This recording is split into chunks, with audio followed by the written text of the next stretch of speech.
ये लड़की जैसे ही दरवाजा खोलती है उसी समय उसके सामने एक अजीब सी दीवार आ जाती है, जिसे देखकर वह हैरान हो जाती है और अपने पति टिम से इसे हटाने के लिए कहती है।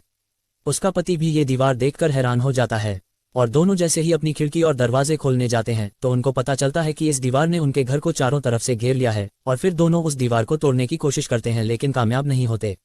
कुछ देर बाद टिम की पत्नी किसी को कॉल करने की कोशिश करती है लेकिन सिग्नल नहीं मिलता। उसका पति भी वाईफाई से कॉल करने की कोशिश करता है लेकिन वहां वाईफाई का भी सिग्नल नहीं आ रहा होता। दोनों मिलकर सिग्नल ढूंढने का प्रयास करने लगते हैं। टिम यह अनुभव करता है कि दीवार के पास फोन ले जाने से उसमें कुछ अजीब तरह की हलचल हो रही है और जैसे ही वह फोन को उस दीवार के पास ले जाता है उसका फोन अजीब तरह से व्यवहार करने लगता है और हैंग करने लगता है। अब टिम की पत्नी ड्रिलिंग मशीन से दीवार में छेद करने के लिए आगे बढ़ती है लेकिन ड्रिलिंग करने से भी दीवार पर कोई प्रभाव नहीं पड़ता, उल्टा ड्रिलिंग मशीन ही खराब हो जाती है। वह उस ड्रिलिंग मशीन से घर के हर कोने में छेद करने की कोशिश करते हैं लेकिन वह दीवार घर के चारों ओर होती है जिससे वे दोनों घबरा जाते हैं। टिम गुस्से में आकर अपना फोन उस दीवार पर दे मारता है और तब वह नोटिस करता है कि उसके फोन की चिप उस दीवार से चिपक गई है।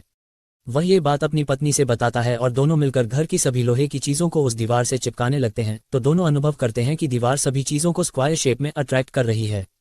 और कुछ समय बाद ही वह दीवार गोली की रफ्तार से सभी लोहे की चीजों को तेजी से दूर फेंकने लगती है लेकिन टिम घायल हो जाता है। फिर कुछ समय बाद टिम को पड़ोसी की दीवार से कुछ आवाज सुनाई पड़ती है और वह पड़ोसी की दीवार में छेद करता है और देखता है कि उसके पड़ोसी के घर में सब कुछ बिखरा हुआ है। फिर टिम हथौड़ी की सहायता से दीवार के छेद को बड़ा करके अपने पड़ोसी के घर में घुस जाता है और वहां टिम की अपने पड़ोसी से लड़ाई हो जाती है लेकिन कुछ देर बाद दोनों मिलकर जमीन को खोदने का प्लान बनाते हैं।